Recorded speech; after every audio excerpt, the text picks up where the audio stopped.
NAVIO. I take it one by one, kata, kata, shake. I take it one by one, kata, kata, shake. I take it one by one, kata, kata, shake. I take it one by one, back to the crib for a little bit of fun.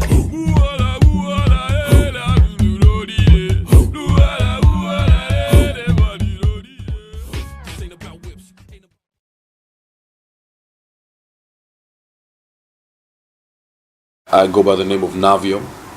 I'm an artist from Uganda, East Africa. I've probably been in the industry for about 10 years. I've been doing quite a lot. I used to be in a five-man group called Clear Cut, and I think we were probably the first hip hop crew, like group that really moved, hip hop to the masses. So we were about maybe 15, 16 years old, and the first song that we released was nominated for a Core Award. So we already, being flown down to South Africa, in the most promising category and revelation of the year. And it was a big deal because we're the first Ugandans who had ever gone to an award show, an African award show. So when we got back, we set about, releasing the full album. And I think to date we must have maybe, with the crew at least, five, 6 awards. And when I suddenly became a solo artist in 2008, until now it's probably got about 20 awards in hip hop and hip hop categories and best video categories. So I've done a lot of work with a lot of artists. Two-Face. I was also one of the people on the 1-8 project with Fali Pupa, JK from Zambia, and R. Kelly, of course. And I've been, going from strength to strength, building my career, and now I'm on 1Music.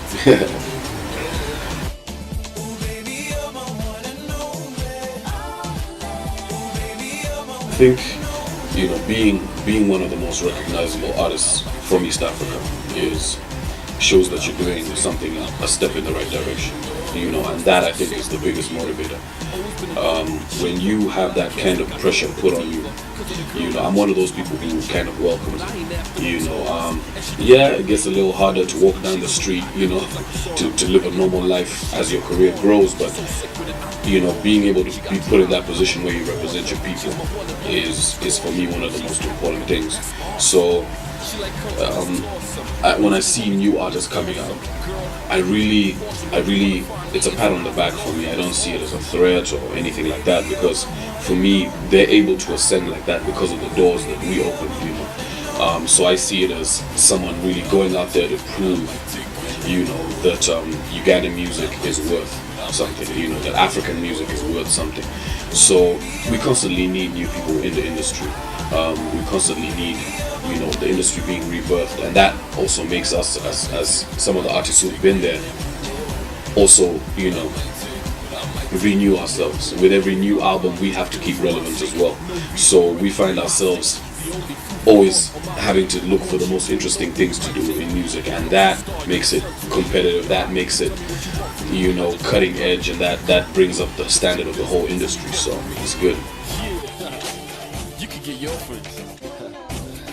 I'm gonna get my friends.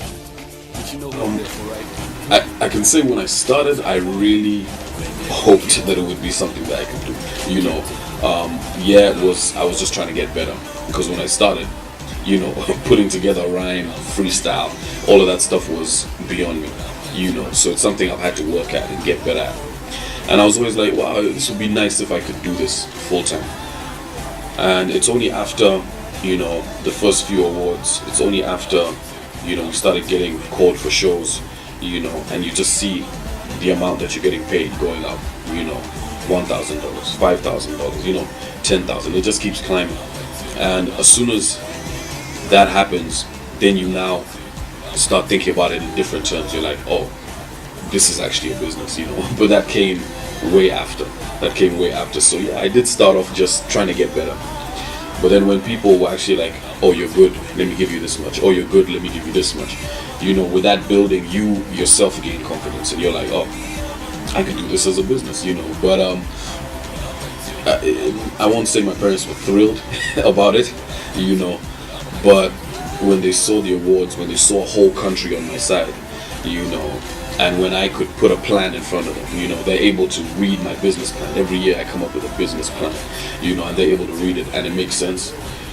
When they can see that and see that focus from you, then they have no choice but to support. So even to up and coming artists, I'd say, you know, make sure you have a plan. You know, if you can show your parents a plan how you're going to make it or how you're going to do your thing, then it makes it easy on them as well. Because as African parents, you know, we want you to go the other way, you know. But if you can show a plan and show them how it's going to work, show them something logical, then, you know, it's better for you.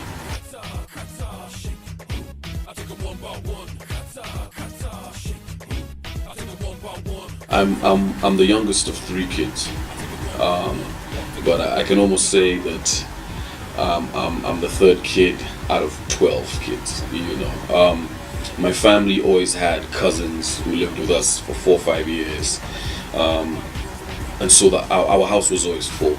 You know, we'd have 12 kids there at a time. You know, simply because we had a lot of, you know, underprivileged family members, you know, cousins or whatever, you know, and they'd come and stay with us. So we always had a full house, you know. So you can imagine 12 people with 12 different types of music taste. You know, people always say my music now is so blended, and I think it's because of that. We are a lot of kids, but also, you know, my mom was into music, you know, but more of the classics. So she was into the classics. My dad, you know, was in a choir for a while, and he was into dramatic arts and stuff like that. So the music thing wasn't too far out of anyone's mind, you know. I always knew how to do it. I always knew how to rhyme. I always knew what rhyme was. And my brother used to just have this music collection, so I'd basically steal all of it, you know. I'd steal CDs for like a week. He'd be like, where's my Ice Cube CD? I'd be like, I don't know, you know, and I'd just be listening to the stuff. And I think because of that sort of shaped my musical journey. And you know, everyone was supportive. You know, I had 11 other kids who were like, you know, role models and critics, you know, because no one's gonna lie to family. So they were my best support and my hardest critics as well.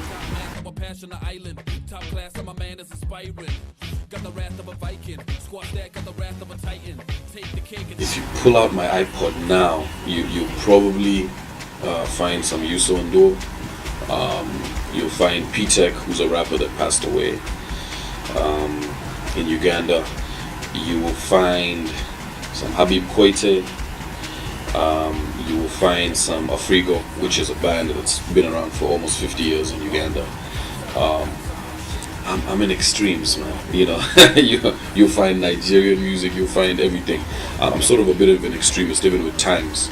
You know, I'll be playing anything from Billie Holiday, you know, all the way up until Goldie. You know, it's just. Time for me as far as music is concerned is sort of irrelevant. You know, if it's recorded well, I'm going to use it, and that's what features a lot in my local music I release is samples from back in the day. So I'm everything. I listen to absolutely everything. Like I said, 12 kids, you know, parents, uncles. It's a big family, you know.